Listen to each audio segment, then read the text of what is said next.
List में तो नाम आया हुआ है जो इमरान खान साहब से हर जुमेरात को एक लिस्ट आती है मुलाकातियों की, तो इंशाल्लाह अभी जो है मैं जा रहा हूँ, तो देखते हैं कि मिलने देते हैं या नहीं। आपने कहा कि तौहीन अदालत की दरख्वास्त दायर करेंगे, वो दायर हुई है या नहीं? जी आज जो है क्योंकि वो हमें साइन शुदा आर्डर नहीं दे रहे थे हाई कोर्ट, तो आज जो है उनको मेरा लेटर रिसीव हुआ है और उस रिसीविंग की कापी जो है मुझे मौसूल हुई है आज के इंतखाबात के बाद मुख्तसर काबीना बन सकेगी या नहीं? इंशाल्लाह बनेगी। बड़ी रुकावट कौन सी है? इमरान खान ने पैगाम भी भेजा है काबीने के हवाले से, तो अभी कौन सी बड़ी रुकावट है कि काबीना नहीं बन पा रही? देखें, जितनी भी रुकावटें हमारे सामने आती हैं अल्हम्दुलिल्लाह वो अबूर करके ही हम यहाँ पहुँचे हैं, और तो रुकावट अभी कोई नहीं है। सर ये बताएं, पिछली दफा इलेक्शन था तो आपके जो अपने वज़ीर-ए-आला के साथ था वो तो सारा वक्त यहाँ पे बैठे रहे और एक वोट पे नजर डाली, आपको कुछ स्लिप होने का खतरा नहीं? उनकी मुलाकात नहीं होती थी नाडियाला में, और ऐसी बात है कि हमें जो है हमारे जितने भी MPs हैं, स्पीकर साहब से इनके इलेक्शन से लेकर मेरे इलेक्शन तक अल्हम्दुलिल्लाह हमारा एक बंदा भी स्लिप नहीं हुआ, इसके बाद भी नहीं होगा। बिल्कुल चट्टान की तरह हमारे सारे MPs इमरान खान साहब के साथ और उसकी पार्टी के साथ खड़े हैं। सर ये बताएं, गुड गवर्नेंस एक संगीन मसला बन चुका है, लोगों के एक्सपेक्टेशन है, तीसरी बार आपकी पार्टी को हुकूमत दी है, किस तरह डिलीवर करेंगे और क्या आपके पास प्लान है कि लोगों की जो खदशात है, जो उनके मसाइल है वो हल हो जाए? देखिए, जब गुड गवर्नेंस हो रही थी तो इसी वजह से आज हम तीसरी दफ़ा हुकूमत में हैं। लोग इमरान खान साहब उसकी पार्टी पर एतमाद करते हैं। खैबर पख्तूनख्वा की तारीख़ में ये पहली दफ़ा हो रहा है कि किसी हुकूमत को या किसी पार्टी को तीसरी दफ़ा जो है मौका दिया जा रहा है, तो लोगों का वो मुतमईन है, लोगों का एतमाद है इमरान खान पर, उनके नज़रिए पर और उनकी पार्टी पर, तो इसी वजह से जो है तीसरी दफ़ा हम हुकूमत में हैं। तो इंशाअल्लाह ताला जिस तरह पहले डिलीवर किया था इस दफ़ा भी जो है वैसे ही डिलीवर करेंगे इंशाअल्लाह। आपने असेंबली के फ्लोर पे फिर बाड़ा में आपने ये कहा कि अगर कोई ड्रोन हमला होता है या कोई डैमेज होता है तो हम आर्मी चीफ के खिलाफ FIR दर्ज करेंगे। कल फिर से बाड़ा ईरान में एक वाक़या हुआ है, कब जा रहा है FIR तक? पहले आप मुझे ये बताएं कि कोलेटरल डैमेज ठीक काम है कि गलत है?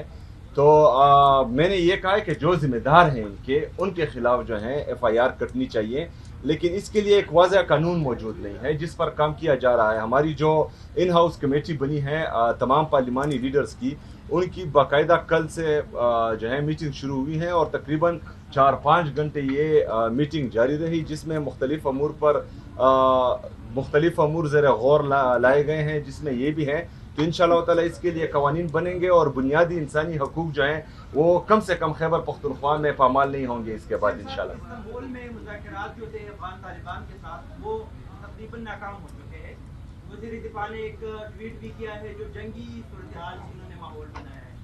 इस पे क्या, क्योंकि सूबा यहाँ पे करीबी सूबा खैबर पख्तूनख्वा ही है, अगर सिक्योरिटी सूरत-ए-हाल खराब होती है तो यहाँ पे खराब होगी, इस पे क्या जो नाकाम हुए हैं मुज़ाकरात, इस पे क्या कहते हैं? देखिए जी, मैंने पहले ही असेंबली फ्लोर पर मैं कह चुका हूँ कि पाक अफगान जो मुज़ाकरात हो रहे हैं वो खुशाइंद हैं, लेकिन हमारे खदशात मौजूद हैं, क्योंकि मेन स्टेक होल्डर यहाँ खैबर पख्तूनख्वा है, खैबर पख्तूनख्वा की हुकूमत है, खैबर पख्तूनख्वा की आवाम है। उनको किसी भी मुज़ाकरात में या किसी भी फैसले में एतमाद में नहीं लिया गया था, चूँकि हमने बार बार ये वाज़ा किया था कि हमें एतमाद में लिया जाए, लेकिन बहरहाल हमें एतमाद में नहीं लिया गया था। अभी अगर आप देखें तो कल से ये बातें चल रही है तो दबे अल्फाज में जो है रशिया और चाइना की धमकी भी आ चुकी है। तो मेरे ख्याल में पाकिस्तान को अपना इंटरेस्ट देखना चाहिए। कोई भी मुल्क किसी का सगा नहीं होता, हर मुल्क के अपने अपने इंटरेस्ट होते हैं, उसके मुताबिक जो है दुश्मनी और दोस्ती की जाती है। अफगानिस्तान में हमारा कोई इंटरेस्ट ऐसा है ही नहीं जिससे पाकिस्तान को सबसे ज़्यादा फ़ायदा हो या इससे ज़्यादा फ़ायदा हो। तो मेरे ख्याल में पाकिस्तान को आइसोलेशन में नहीं जाना चाहिए। ऑलरेडी जो है हमारा एक रिवायती हरीफ हमारे एक बॉर्डर पर मौजूद हैं जो हर वक्त पाकिस्तान को ख़त्म करने का सोच रहा होता है। तो इस वक्त जो है हमें एक स्टेटमैन की ज़रूरत है जो मतलब पाकिस्तान का सोचे, पाकिस्तानी अवाम का सोचे और पाकिस्तान के बेहतरीन मफाद में अपने फैसले करे। वज़ीर-ए-आला साहब, मिलिट्री ऑपरेशन क्या बहुत लंबी लग जाएगी। मुज़ाकरात का भी ये हाल है, किस तरह सूबे में फिर किस तरह अमन फिर आएगा? दोबारा? मिलिट्री ऑपरेशंस की आप लोग मुखालफत करते रहे हैं और मुज़ाकरात की भी ये हाल है, तो किस तरह क्या ऐसा लाएअमल है जिससे इस सूबे में कम से कम अमन को यकीनी बनाया जा सके? आपकी हुकूमत क्या प्लान लेके आई है इस हवाले से? देखिए जी, हमारा सिंपल जो है स्टांस है कि खैबर पख्तूनख्वा के फैसले हरगिज़ जो हैं बंद कमरों में बाकी नहीं होने चाहिए। ये हमारे अवाम का मुस्तकबिल है, ये हमारी खैबर पख्तूनख्वा के गयूर अवाम का, जिन्होंने इस दहशतगर्दी के जंग में 80,000 से ज़्यादा शहादतें दी हैं, जिनके सिक्योरिटी फोर्सेस शहीद हुए हैं, हमारी पुलिस शहीद हुई है, हमारे फौजी जवान शहीद हुए हैं। इसमें जो है कम से कम हमें एतमाद में लिए बगैर अगर बंद कमरों के फैसले यहाँ इम्प्लीमेंट होंगे, जिस पर ना अवाम का एतमाद होगा और ना ही यहाँ की हुकूमत का, तो ये जंग कोई भी नहीं जीत सकता। तो हम चाह रहे हैं कि एक बंदा आता है, उसका एक फार्मूला होता है, वो इनको जो है मुजाहिदीन और हीरो बनाता है। दूसरा बंदा आता है, वो वहाँ यहाँ पर ऑपरेशंस करता है। तीसरा बंदा आता है, यहाँ पर जो है उनको दोबारा आबाद करने का सोचता है। चौथा बंदा आता है, वो दोबारा ऑपरेशंस करता है। तो ये लिबार्ट्री नहीं है, ये हमारा सूबा है। यहाँ पर जो है एरे गैरे नहीं रहते, यहाँ पर गयूर पख्तून रहते हैं जो पाकिस्तान के साथ मुखलिस है, मुहिब्बुल वतन पाकिस्तानी हैं। तो इनको भेड़ बकरियों की तरह ना ट्रीट किया जाए और ना ही इसे तजुर्बागाह बनाया जाए कि हर बंदा आएगा और अपना तजुर्बा करके चला जाएगा।